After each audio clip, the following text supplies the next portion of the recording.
Okay, we have 27 minutes left in the battery. Thank you. Would you like to speak? Oh, okay.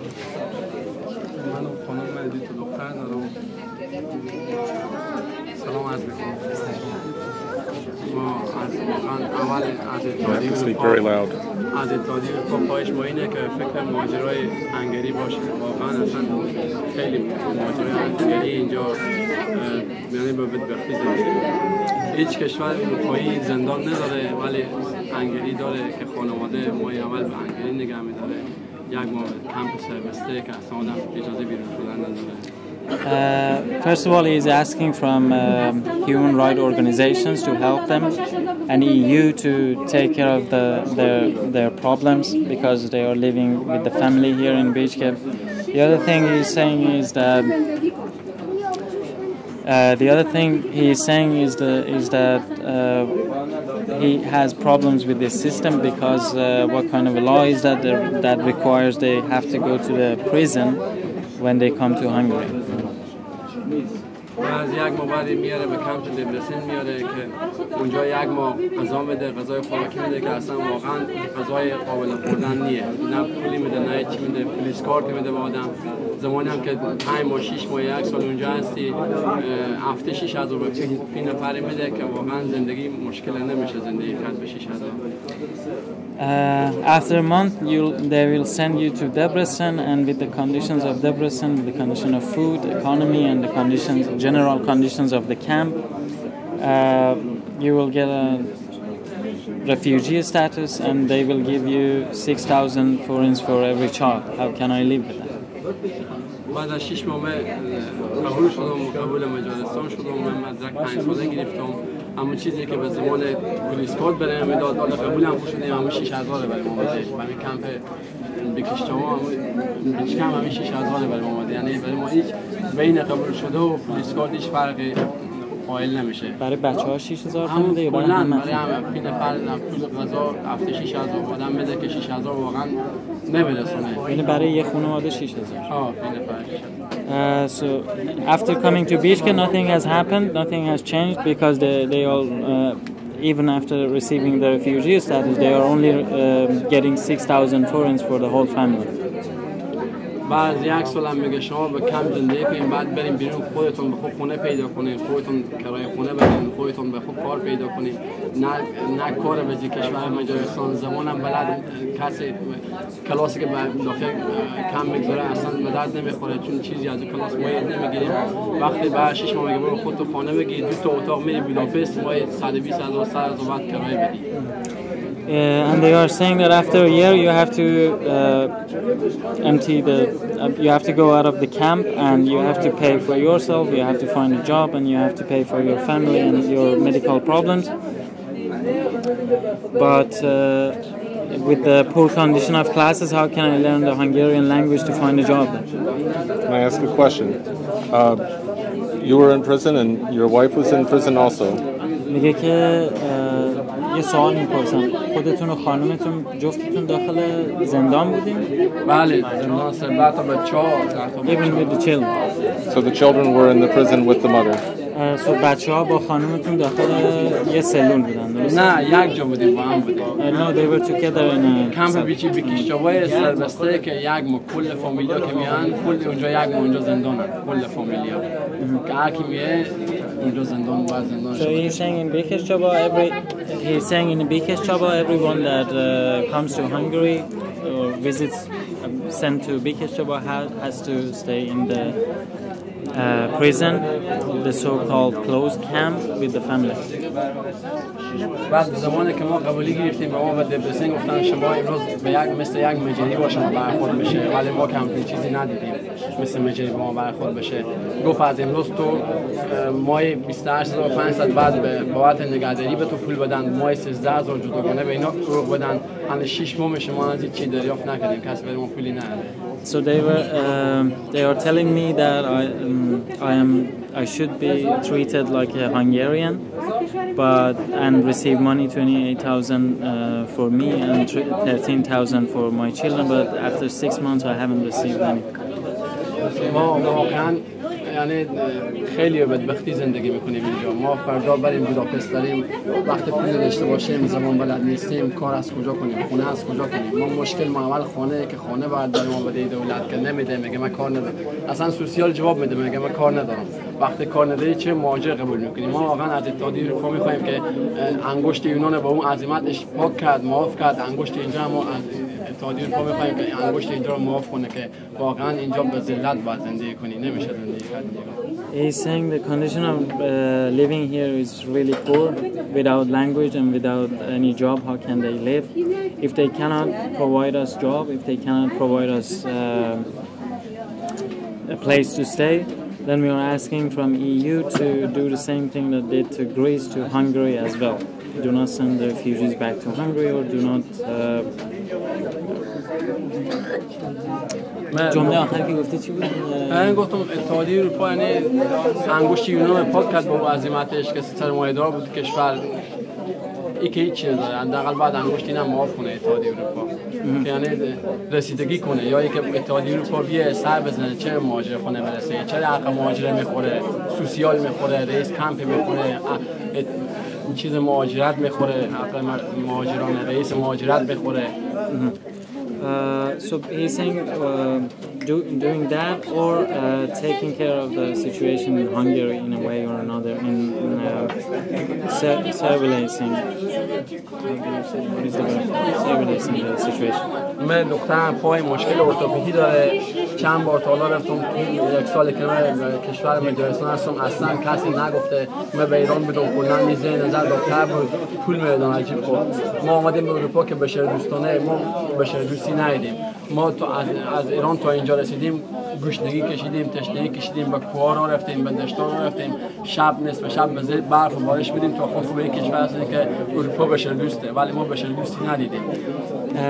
He's saying his daughter has a problem with her leg, and in Iran they had to pay themselves to take care of that, and they walked many forests, they walked many mountains, they had many voyages and to come to Europe and to see human rights, but they have not seen any human rights so far. برای من ایدی کارت داده، دکتر کارت داده، به دکتر به ایدی کارتش به دکتر میری میگه این اعتبار نداره، بعد پول بدیم دندون تو چی کنم، این اعتبار نداره. این به چی خاطر به ما داده؟ ایدی کارت داده، دستمال کاغذی از این بی‌تره، به یک درد میخوره که به دردم نمیخوره. چیکار کنم ایدی کارت؟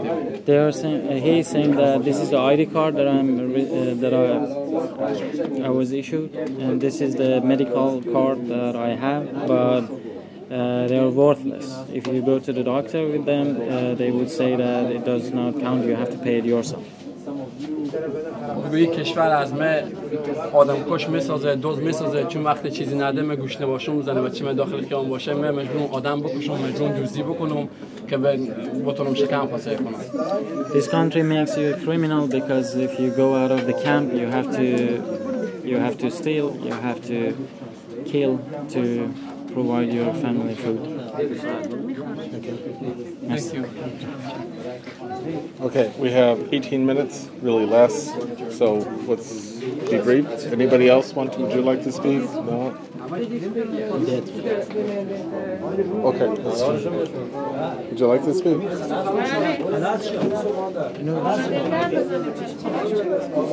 John.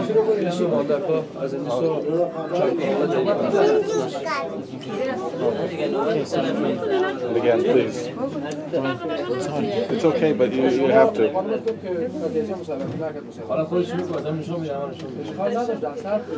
اولی که سلام به شما. من من یکی از نمونه از پتوهایی که بر ما دادن که ما باید روی خود بگیریم میره یک دفعه بی زحمت ماسک کنین. اگه شما در پا روش گذاشتین با کفش ما اینو سر خود میتونیم. This is the cleanest blanket they have. If you put این پتویی که بر ما داده شده روش تمام عالم گرفته هم به همین حالت داده شده به همین حالت. this is the condition they received it, and the worst are existing. They are receiving worst even. بله از تمام زندگی تمام یک زندگی چی نیاز داره؟ برای ما اینی داره که زندگی کنیم در حالی که خودش مریض آور است، این خودش مرض است. این پلاستیک قرن 21 از اروپا است، نباید ما از این استفاده کنیم. In the 21st century in Europe, do we have to live with this condition, and should we receive this? این برای همه ما یکی داده شده. یک کم غذای داغ آب داغ توش بریزی یا چای بریزی بوی پلاستیک بالا میاد. وقتی هم که مریض شوی نه اینجا دوای وجود داره نه دکتر وجود داره نه رسیدگی وجود داره. If we pour something hot in it, you can smell the plastic, and some people might get ill because of that. If you get ill, you will not receive the medical care. با 6000 فورنت من باید به همین غذا درست کنم، به همین باید غذا درست کنم، به همین هم باید بخورم. With 6,000 forints, I have to make the food in this and eat the food in it as well. بعد از آن وضعیت رسیدگی دوا یکی مشکلات عمومی هم است. همین گیلاس و همین چیزی که هنگری برای ما به عنوان از اینکه ما زندگی کنیم همین رو دادم. این پتو یک بالشت این برای عموم است، کلا برای تمام مهاجر اینمی هست، حقش است به حساب که برای ما داده شده برای زندگی کردن. اونایی که باز مشکلات دیگه دارن، مثلا من که مریض هستم کاغذای من نگاه کنین دکتر بر من یک چیزی نوشته میکنه، مثلا نوشته میکنه تاریخ 31 من باید دوباره برگشت داشته باشم، دوباره آزمایش داشته باشم، اما اینا من تا روان نکردم. So this is the condition that every refugee or every asylum seeker will face, and worse than that is the medical care, because if you are ill, the date is something, and the day that they will take care of you is the other.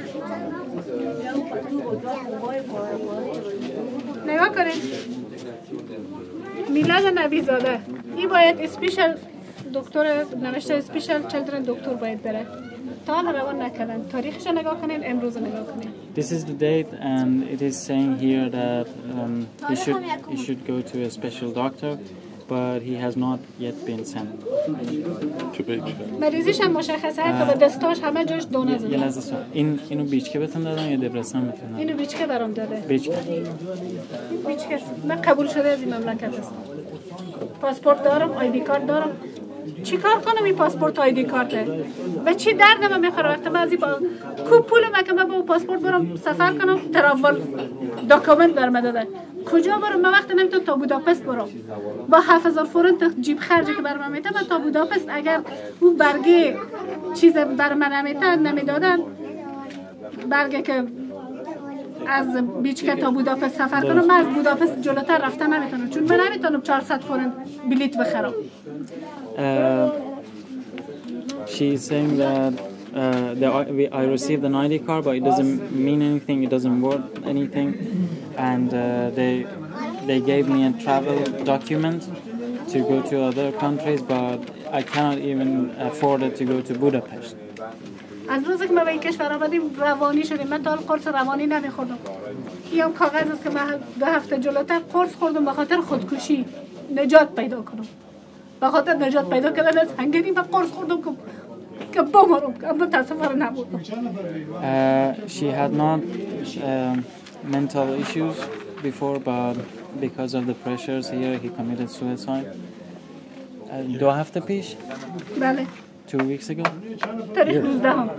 Here in Bicske, 19th of November, and they are the witnesses of that. And who was it? Your friend or family? She committed suicide. She tried to. Tried to. Okay. این کاغذ است که من مشکل مریضی زنانه دارم. قرار شد دکتر دوباره مرا عمل کنه، عمل کوچیکه باید داشته باشم. اینجا نوشته است، تمام جریانش نوشته است. برتال نفرستادن، این تاریخش است. Again, this is the date, and she had to go to a special doctor to receive to have a surgery actually, but she has not been sent to a doctor yet. به دبرسن بودم. روز اول که وارد هنگری شدم مرا گفتن چی مریضی داری؟ گفتم اوتو ایمیون دارم. هر ماه باید خونم چک شود. دکتر دبرسن برام برگشت گفت تو روانیستی، خیال میکنی که مریض هستی. She has documents that she has autoimmune, and she should receive her blood should be checked every month. But the doctor in Debrecen told her that no, you are insane, and you have mental problems. You think that you have autoimmune. چهار ماه به دبرسن بودم، من هیچ آزمایش خون از من گرفته نشد، چون گفتن تو فکر میکنی، تو خیال میکنی که مریض هستی. روز که آمدم به بیچکه من معده درد شدم، دکتر معده بر ما آزمایش خون داد. وقت آزمایش خون از من گرفتن بیلیروبین خون و 4 برابر حد طبیعی شده بود، که یعنی اگه یک ماه دیگه طول میکشید کبد من از بین میرفت. یا مدرکش.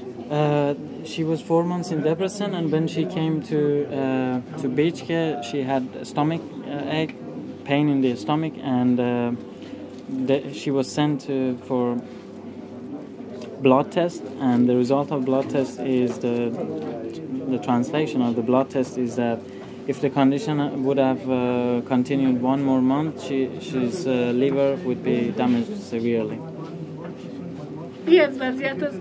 من هر روز باید یک دانه قرصای کبده که من میخورم، پوکی استخوان بر من داره، گرفتگی عضلات بر من داره، لگن من درد میکنه، نمیتونم 10 متر نمیتونم پیاده راه برم.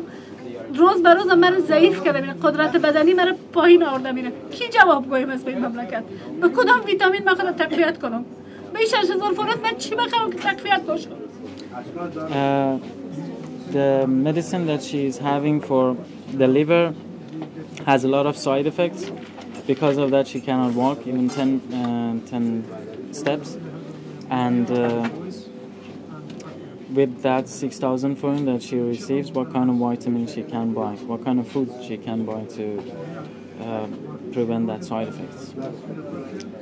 وقتی بچه که شیرینی چیز خوشگل به بازار میبینه اشکش در میاد، من نمیتونم بخرم به خاطر از اینکه ما قدر پول نمیتونم که بتونم چیز لوکس بخرم بر بچه خود، یا اسباب بازی بر بچه خود بخرم، یا کفشی که دلش میخواد بخرم، یا شلواری که دلش میخواد بخرم.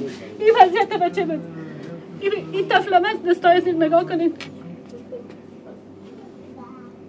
1 سال است که من به هنگری هستم. به 1 سال من روزگارم، روزی که من از بدترین جاها، از بدترین کوه ها، از بدترین راه ها، از بدترین خانه های قاچاقبر که بودم به این وضعیت نبودم. اما به هنگری از بس که میکروب است، از بس که کثیفی است، از بس نارسیدگی است، اینی وضعیت بچه است. She's saying that with the 6,000 forint she cannot buy her children clothes, she cannot buy them food, and she's not even want to buy luxury things for him. But the condition of the camp is so bad and it is so dirty that you can see what happens to the skin of children.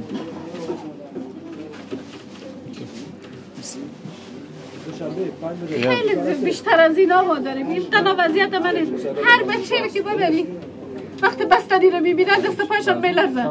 وقتی دیسکو میرن فقط دوست دارن چیزی رو که دوست دارن، یک پاکت چیپس بخرن، اما از این ما نمیشه که ما پاکت چیپس به 300 یا 250 فرد برشان بخریم.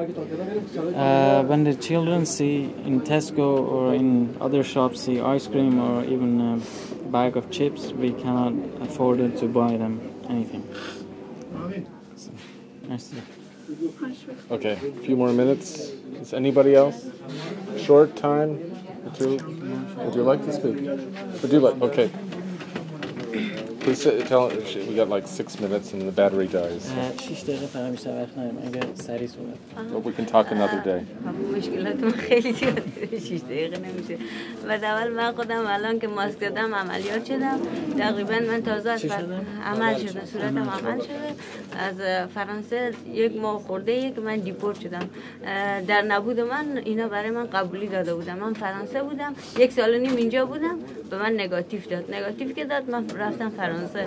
روزی که رفتم که کارت سبز فرانسه رو بگیرم، اینا برام خبر دادن که ما شما در نبود شما یعنی مجارستان برای شما قبولی داده. الان که اینجا اومدم 1 ماه که اینجا اومدم، توی 1 ماه روز اول که منو تو 3 روزه که به من خونه دادن، روز اول منو توی یه دونه انبار انداختن، گفتن شما چون که یه دفعه اومدین خونه نیست که خالی باشه برای شما بدین. من با ترجمه کنم. این شما یعنی 1 ماه از فرانسه اومدین؟ آره 1 ماه که من از فرانسه. So she was here in Hungary 1.5 years, but she got a negative. She got a no. So she went to France. When she went to France and she was about to get her green card, apparently, although she was not here, they issued refugee status for her, and she was asked to come back, and she came back a month ago. بقیه‌اش بعد اون ماه اولی که اینجا بودیم گفتیم کجا رفتیم؟ من تو یه دونه انباری بود، از همه میتونید نفرا بپرسین که یه دونه انباری بود، من تو اونجا با 2 تا بچه‌م انداخت که تو انباری از بس که کثیفی بود، از بس که چیز بود، خودم بازم میتونید از همه سوال کنید که عملیات شدم. هفته اول من رفتم بیمارستان، 1 هفته بچه‌م بستری شد، از دست که میکروب بود کثیفی بود این مریض شد. 1 هفته من تو بیمارستان خوابیدم به خاطر بچه‌م. دوباره اومدم مرخص شدم از بیمارستان، 1 هفته باز دوباره تو خونه بودم.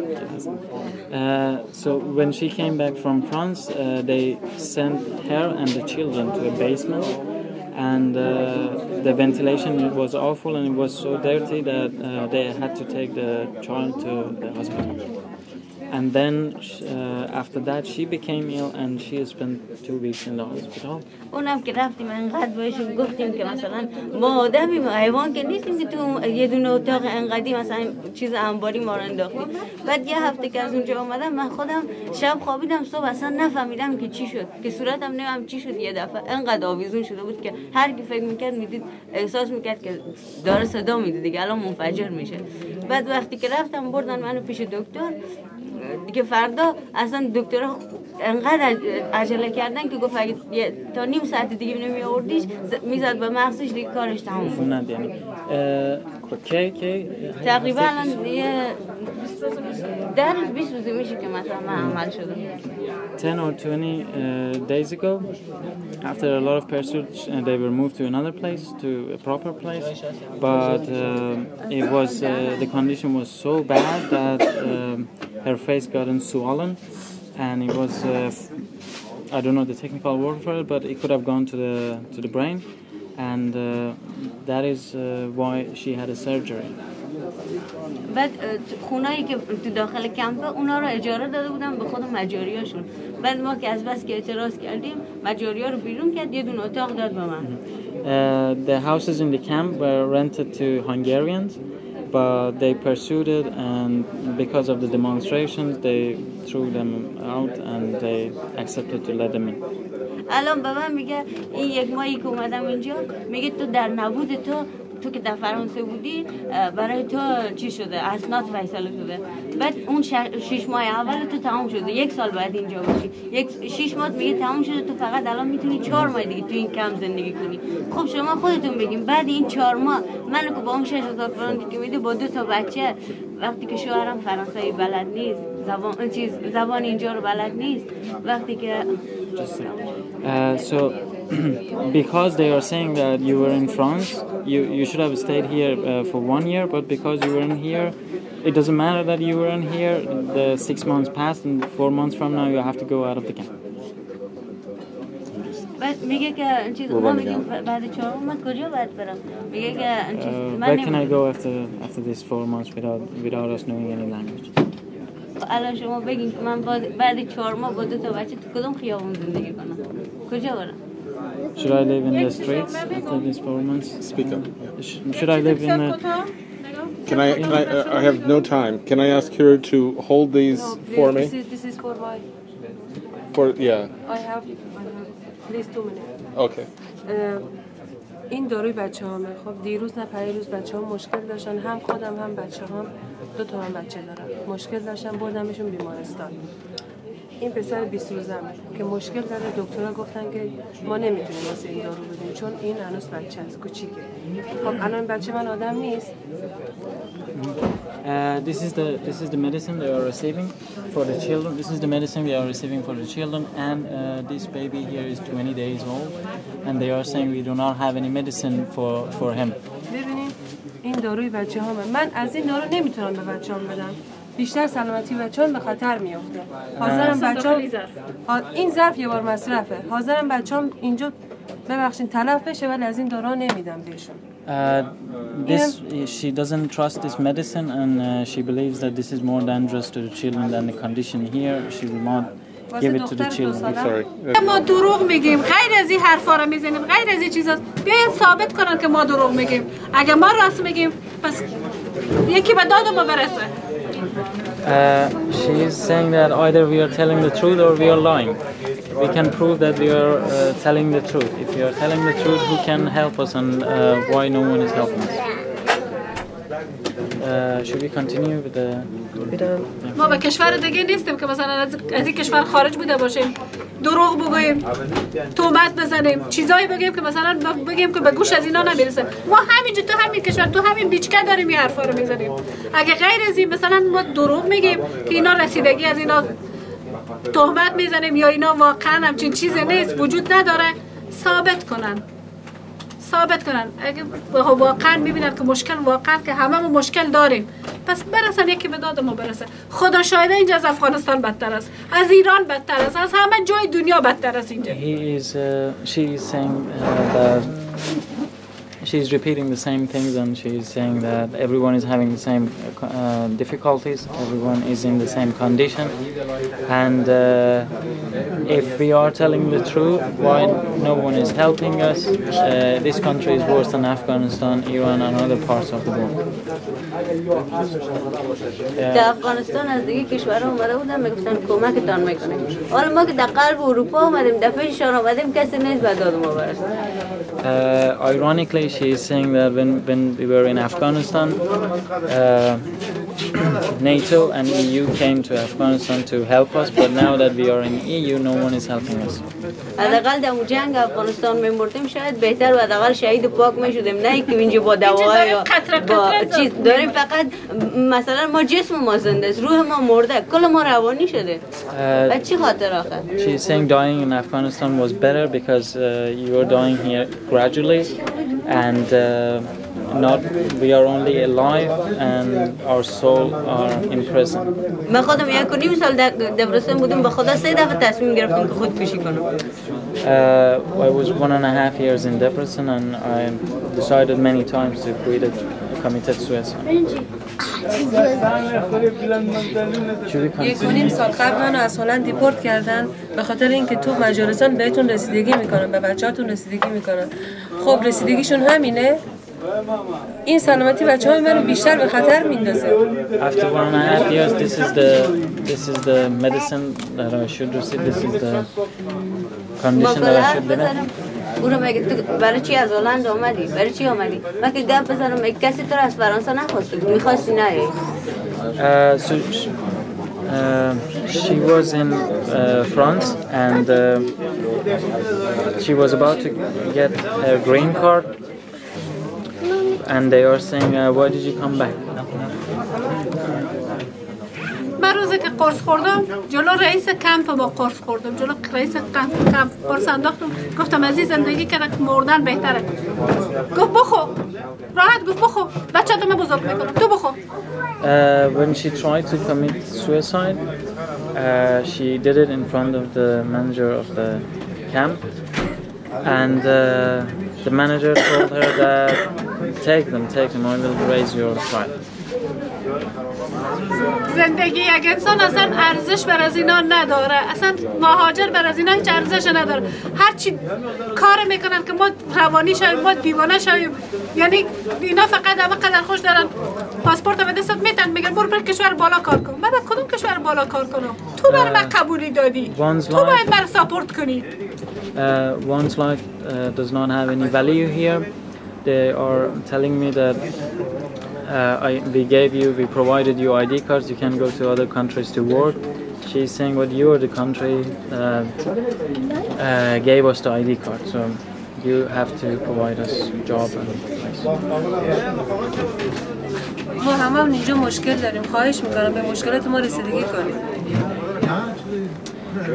She's saying that we all have similar problems. We all have problems, very many problems, and we are kindly asking you to help us. نه ما اینجا تغذیه درست داریم، نه دوا و دکتر درست داریم، نه روان اعصاب درست داریم. نمیفهم ما برای چی اینجا نگه داشتن؟ چی میخوایم؟ هدف از اینا چیست؟ اگر واقعا حق ما همیست ما دیپورت کنن بفرستن پس دوباره افغانستان، یک دفعه مرگ ما خیلی بهتر است. اگه واقعا حق ما این نیست پس برسن. کی میخوان بعد از مرگ ما میرسن دستگل رو قبر ما میارن؟ We do not have any place to stay, and this is our physical condition, and this is our mental condition. If this is what we should get, then send us back to Afghanistan. Dying there is better than living.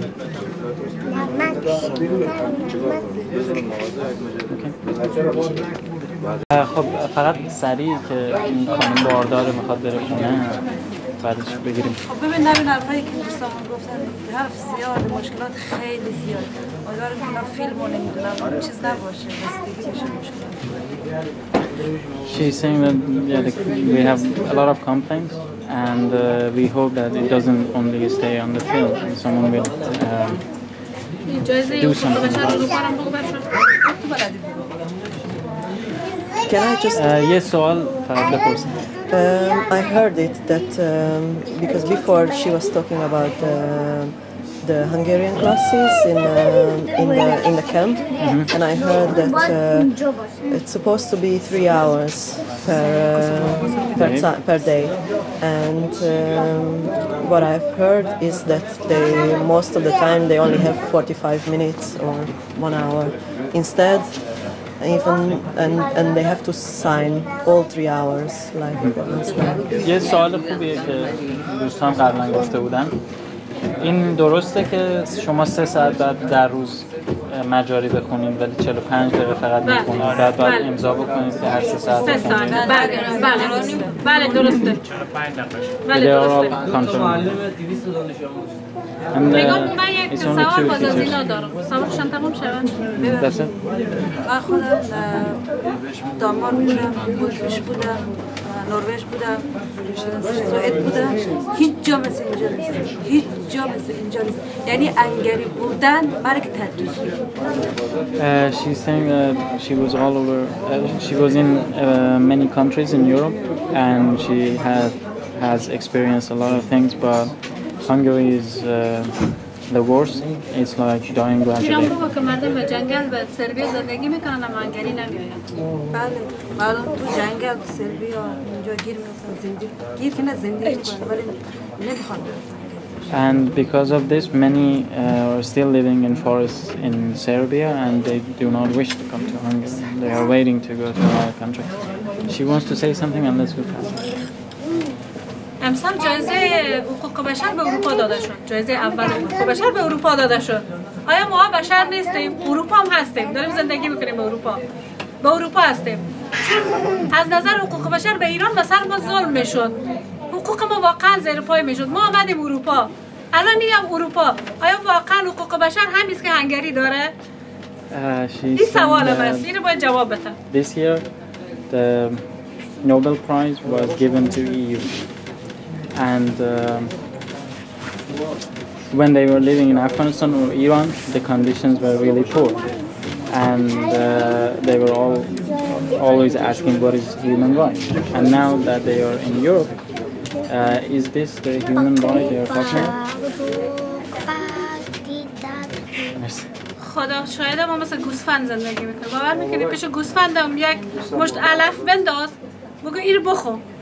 فقط یعنی از گوسفند هم بدتر هستیم. واقعا وقتی که انسان هستیم مثل گوسفند زندگی میکنیم پس از گوسفند بدتر هستیم. She's saying that they are treated like animals, and the condition of living is really worse than animals in the camp.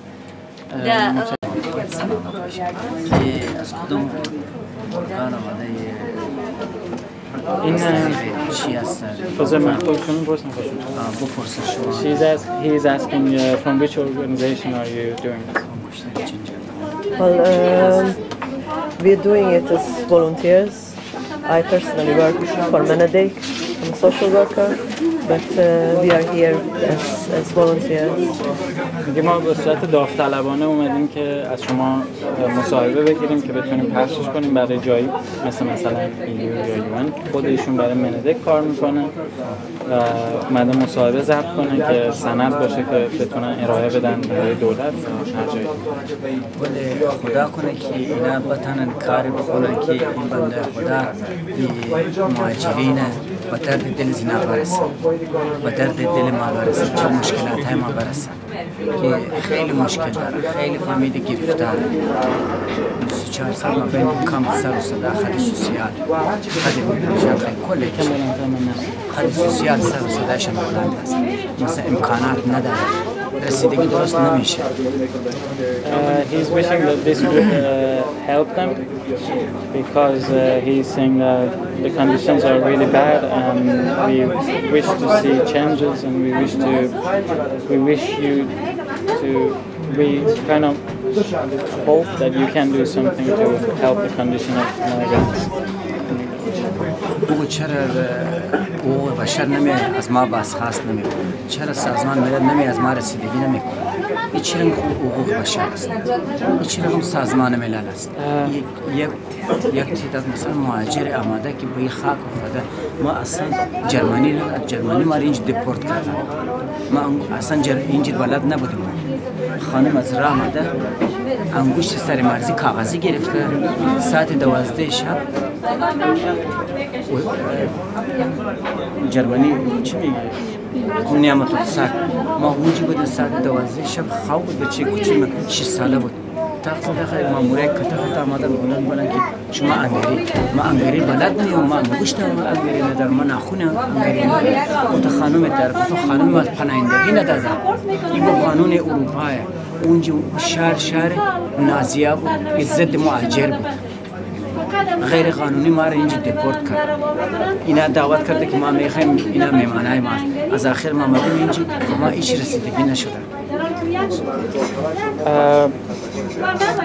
At first he was talking about the human rights and he was saying that why no one is coming to check on human rights in Hungary and why UN is not doing anything about it. And then he started talking about his journey. He was saying that on the border they had the fingerprints of his wife, and when they were while they were in Germany at 12 o'clock in the night, they came and took them and deported them to Hungary. And he is thinking that this is not right, and although this is the European law, it is inhuman. بگه که اتحادیه اروپا چرا رسیدگی نمیشه؟ یک عضو اروپایی چرا هیچ قانون اروپایی نداره اینجا؟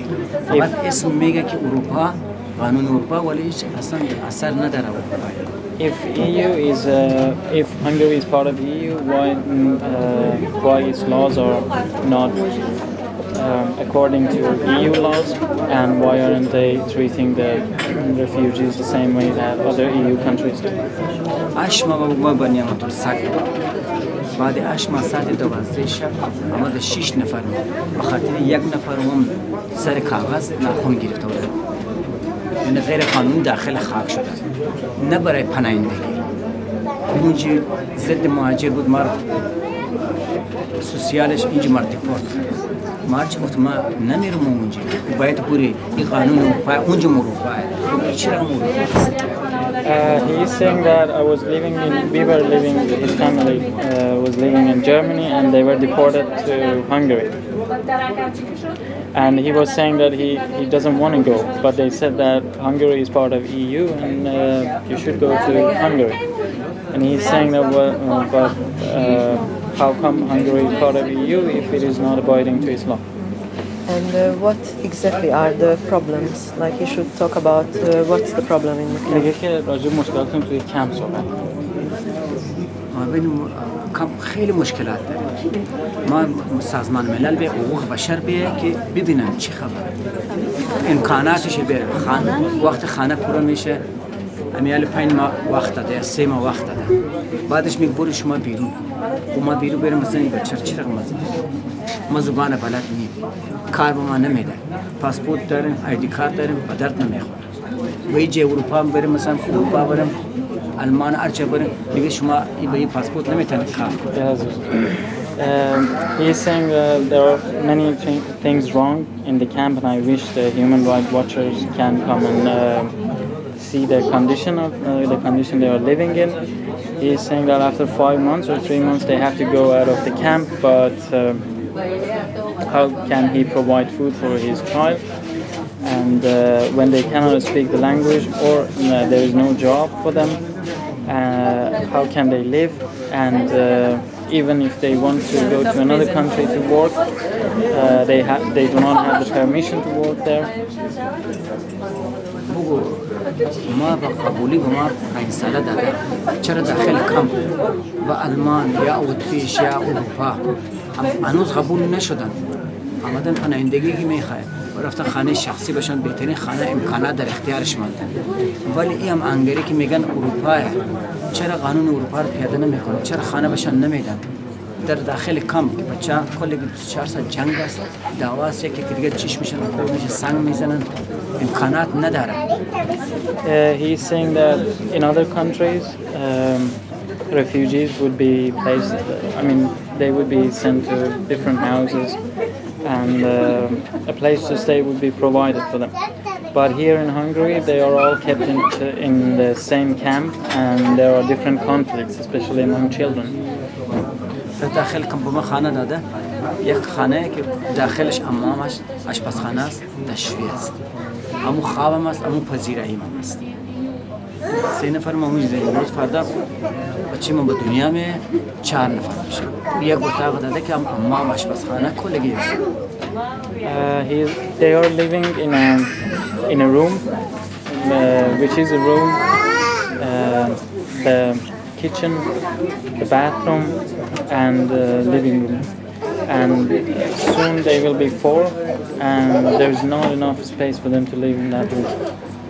ما خواهش میکنه سازمان ملل از حقوق بشر که بیاین و داد ما برسن، بیاین و فکر ما باشن.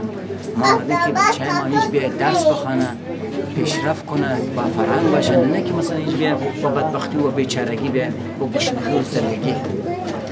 He is asking from human rights organizations and UN to take care of them because they want their children to prosper and learn the language and can live in the society. مکتبشان نه لباس برشان داد، برای زمستان نه کلاه داد، نه هیچی لباس نمیگیرن. میگن این پولی که شما میگیرین 6000 حقوق مثلا هفتگیره، این از این برین بگیریم. ما باید مجبوریم که شکمه بگیریم، نان خشک بخوریم که برای بچه بریم لباس بگیریم که یخ نزنه، سردش نشه، مریض نشه. مریض باشه که رسیدگی برش نمیشه. We have to cut from the money that we are receiving for food to buy clothes for the children, for them to be able to study and for them to be warm in the winter. And جمله آخرتون یه بار دیگه تکرار میکنیم. رسیدگی نمیشه با کمپ، داخل کمپ به خاطر لباس و خاطر خورد خوراک و مکتبشان از مجبور ما شکم بگیریم. مثلا پولی که مثلا به ما میده هفتگیره، این مجبوری که کم مثلا یکم با من ذخیره‌شو به ازنا لباس بگیره. And no one is doing anything about it. No one takes responsibility for it. سرم با آلمان کندیکاتر میرم پارسال ساعت 12 شب خواب 6 نفر پلیس آمد مساعد کرد که ما انگار که ما آدم کشته بودیم یا القاعده یا دوستی کردیم. نصف شب آمده تخ این چه قانونی اروپا؟ صبحی باید بلند شه بیاید شما انگوش داریم که بیاید شما اونجا میره ولی شما چرا رسیدگی نمیکنید؟ این حقوق بشر کجاست؟ بشر همیشه رقم حقوق سازمان کجاست که داد از بشر؟ The child was going to kindergarten in Germany, but here he is not obviously going. Then he remembered that it was 12 o'clock in the night that they came up and even woke him up with a lot of policemen to deport him, and he thinks that that was the most inhuman and inhuman act that they did. هرچی خانم گریه کرد که فردا صبح ما وکیل در خد وکیل صحبت کنیم مار وقت نداد اما 12 شب آمدن پلیسا و به شما نکنین کار ما دستپن میزنیم گفتم ما دوستی کردیم آدم کشتیم چی شده؟ He's saying that we pleaded a lot with the policemen to give us time until the morning to even talk with a lawyer about this, but they said that if you do not come with us now, we have to put you on handcuff. It was the German police, right? And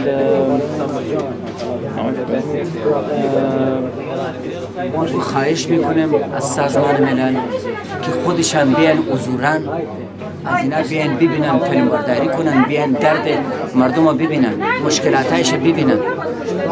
He's asking from human rights watchers to come and see the conditions of Hungary. حقوق بشر کجای بود؟ چرا نمی از ما خبر ندارن؟ چرا نمیپرسن که چی شده چیکار شده؟ He's saying why UN is not doing anything, why is it taking care of refugees in countries. روز بگو زن بچه کوچیک بچه خورد زن بچه کل گرفتن به میوای سرد پیش پارلمان داد میزدن از پارلمان کسی یک نماینده نامد که شما چی شده چی درد دارین چی مشکل دارین چرا اینجا جمع شدین به میوای سرد زن و بچه آمدین گوشنه هیچ کی اصلا پرسان ما نکردن. On that day when we were in front of Parliament in that weather and with the children and with the women, no one came from the Parliament to see what was our plea, what we were asking, and why is no one concerned about this? بچه‌ای که به دنیا میان رسیدگی درست نمیشه با مشکلات بیمارستان میرن زبان بلد نیم کسی نمیبره که تشنه بگره دیاره خیلی سوسیال سر صدا و جان و دوا و شیشر میشینن آدمای 3 سال بود اینجا آمدن دیوانه شدن. He's saying that they do not speak the language and they should go to the hospitals, they should go to the doctors, and they don't know what to do. And many people who have been sane and came here have mental problems now because of these conditions.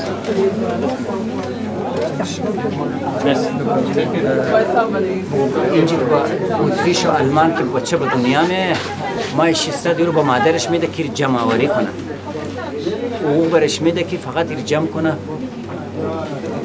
اجرتش میده ولی اینجا بچهش به دنیا میه اصلا هیچی به فکرش نیه. He's saying that in Germany or other countries in Europe when a child is born the family will receive money to take care of that child, but here it doesn't exist. This notion does not exist. ما خواهش میکنیم که مثل خود اروپا باید زندگی کنیم مثل خود اروپا با ما رسیدگی شد. این مهاجر کل یک مهاجره مثلا تو افغانستان آمدن یا هزار جای که آمدن بنده خدا سرشان با کف دست گرفتن اونجا کشتن بودن از مجبوری آمد کل اینا زندگی داشتن خانه داشتن جا داشتن ولی به این راه که به این قاچاقور آمدن به این راه ما بین کشتی آمدن کشتی ها غرق شدن نفرها کشته شدن بچه ها گم شده بین راه ما بین راه پیاده روی آمدن به یوای سیاه سرد اینا کل گیش سازمان ملل به کجاه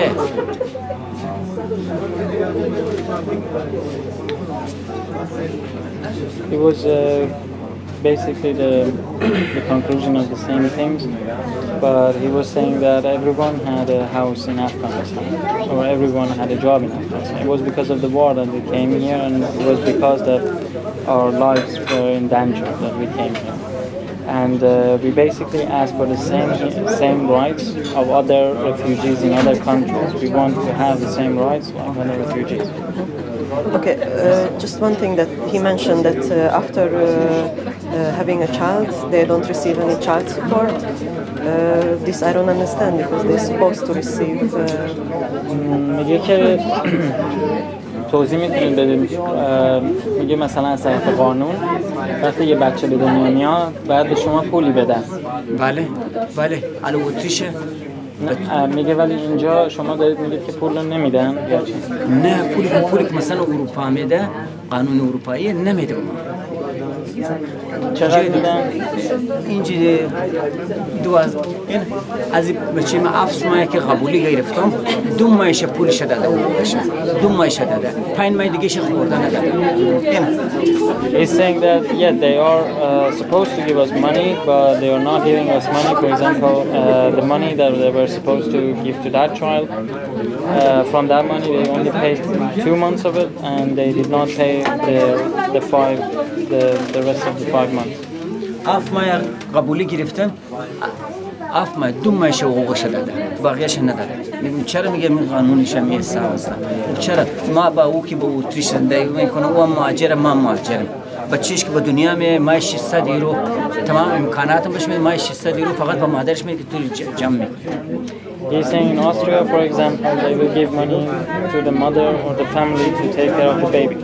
But here, we've been here for 7 months now, and they cut the money of their child after 2 months. When we asked, they said this is the rule. کسر خبر دارم که با اون اتریش قبول نشده بلا تکلیف خانه بشن، خانه شخصی بیرون نه داخل کم، بهترین خانه امکانات هر چی برش داده. ولی ما که قبول شده 5 سال قبولی دارم داخل کمپ مثل ما بین قفس ما انداخته. یا زندگی انسانیه بلا نسبت یا حیوانی است. He's saying that the same thing about the condition of the room in the camp. This is not why the condition we're living here is comparable to animals, because we do not have enough space to live in. یک خواهش میکنه سازمان ملل که اینا اگر رسیدگی نمیتونن مهاجر جمع کنن به کشور دیگه لطف کن که راه باز کنن. این 5 ساله رو ما قبول نداریم میدیم برایشان با ما ترک خاک بده که ما بریم به کشور دیگه بریم بتونیم زندگی خود درست کنیم. He's saying that if EU or UN does not have any power to change the situation here in Hungary, please let us go to another country and live there. تشکر و زحمت کشید و خدا کنه که بتونن کمک در حق ما مهاجرین، تمام مهاجرین، چی سیاه چی سفیده فرق نداره. تشکر.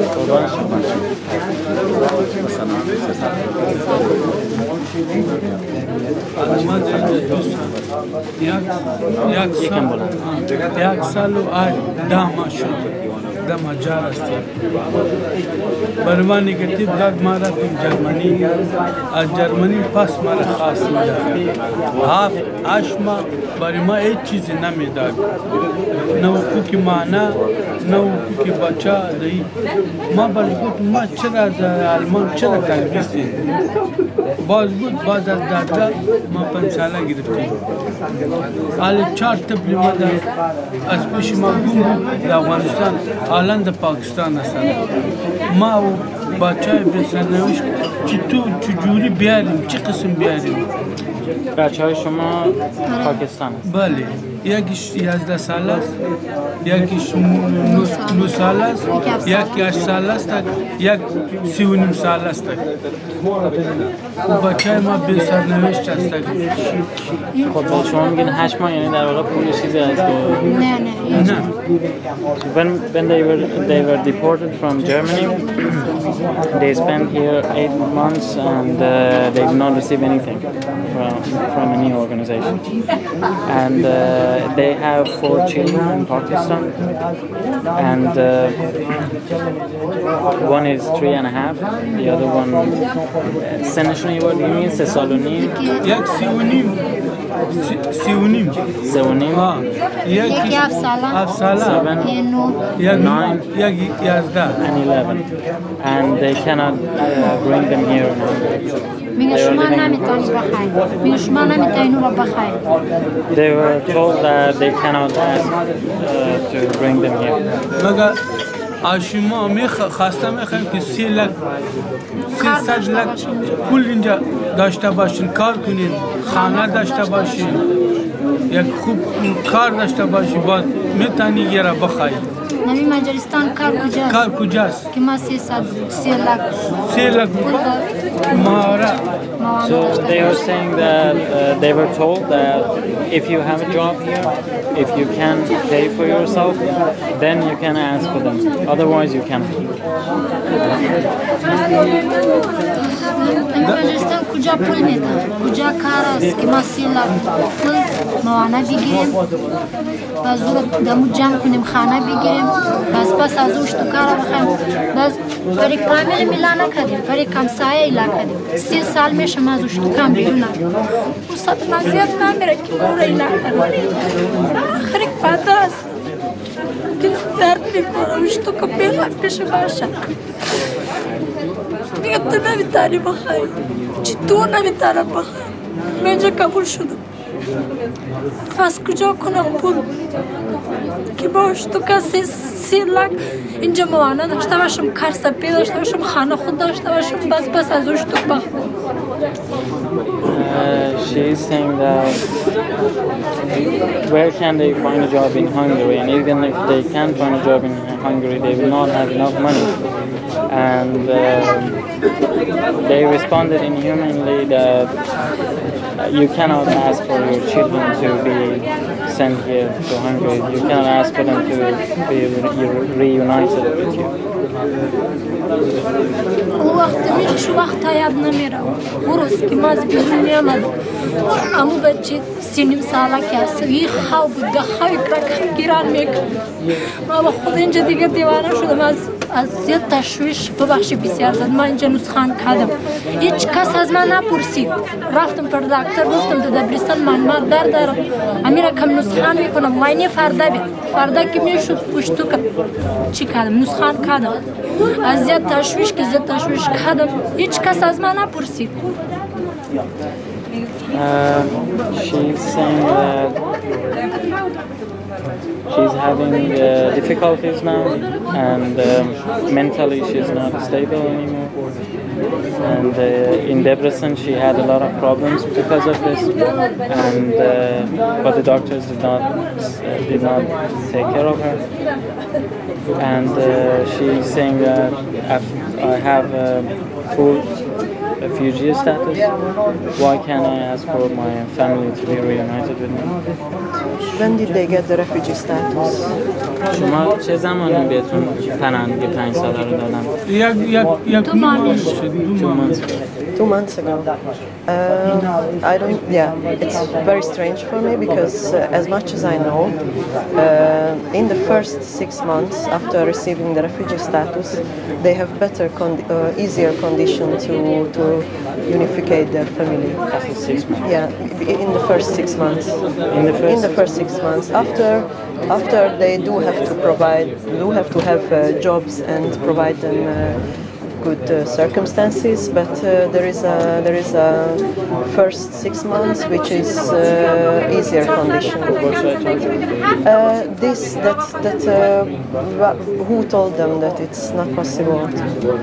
میگه که قانون اینجوریه تو 6 ماه اول شما میتونید اجازه دارید باید بخواید که خانواده‌تون رو بیارن پیشتون. کی به شما گفته که هر مدلی میگه شما 5 ساله دارین. کی؟ میگه شما 5 ساله دارین، پر 5 ساله امی قانون است که 5 ساله مثلا کار داشته باشین، خانه داشته باشین. کی بهتون گفته؟ ولی ما اونجا وکیلا گفتم. وکیل؟ در دبرستان نامش یاد نداره. A lawyer in Debrecen told them that because you have 5 years status, you cannot reunite your children. اون خانم میبینی که کلی گفت نوریا، اونم گفت که تو نمیتونی بخوای 5 ساله داری. خما خوشتوکا خورد خوردی لکه کلام نیست بس پیش کم سایه لکه پیش کم سایه لکه خود فامیل هم نیست بس خورد از 39 ساله رو تسایی کن. She's saying that my child is only 3.5 and our neighbor is taking care of them. And what kind of human rights is it? سوال میگم چطور ما ثابت کنیم که او بچه تو است؟ You're asking how can we prove that that is your child? چرا که ما پشتو کم وسیله کردم دو تا بچه که است از زندگیش بود او که مرد پس ما را گرفت دو تا از ما است دو تا زندگیش است پشتو کم اونجا که است. The problem is that two of those children are from their marriage and the other two are from his previous marriage and they cannot reunite them. But during their interview, did they talk about these children? بگه اون واقع که مصاحبه ها رو انجام میدادید گفته بودید در اینتریو مرد اول گفتیم اول که گرفت شو بیکشابا گفتیم در دبرستان امیگریشن گفتیم در دادگاه گفتیم اول اینمی مسابقه با برش کردیم. He's mentioning from the beginning to the police station to the prison to the camp to the judge. And the lawyer in Debrecen, was she a Helsinki lawyer? میگه این وکیلی که توی دبرستان اینو بهتون گفت مال هلسینکی بود مال کجا بود اینا؟ من نمیفهمم کردی بود کی بود دوست شما نمیتونم ما قبول گرفتم از دادگاه که بیرون شده باز پرسیدید از ترجمان پرسیدید ترجمان گفت باید شما میتونید که کار داشته باشین کار سفید خانه خود داشته باشین دبان خود داشته باشین پس از رشد بخواید. Apparently the lawyer in the hearing and the translator told them that you cannot reunite them unless you can provide money. Okay, because then I suggest that it would be a good idea to speak with the Helsinki lawyer also. میگه که این صحبتی که اون خانم یا اون آقای وکیل انجام داده گپ زدن خلاص شدن برن تو اینجا دکان از میگه که اون صحبت غیر قانونی.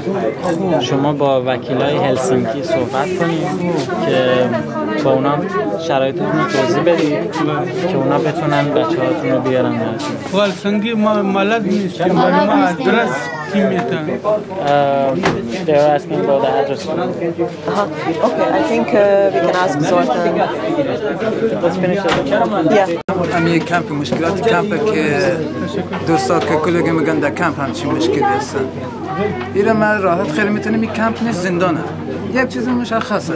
در جای کشور اروپایی یک مهاجر وقتی قبول میشه خب قبول میشه آقا زنی خانه یعنی اینترنت یعنی امکانات اگه بابت در حساب بانکیش هم حساب اکانتش هم پولم واریز میکنه که دیگه باید چیزی احتیاج نداشته باشه دیگه نره دنبال خلاف و چیز این پولش از آرام باشه.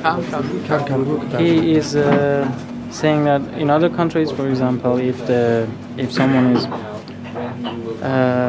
getting the refugee status, then that person will receive the place, the ID, the insurance, and even a bank account.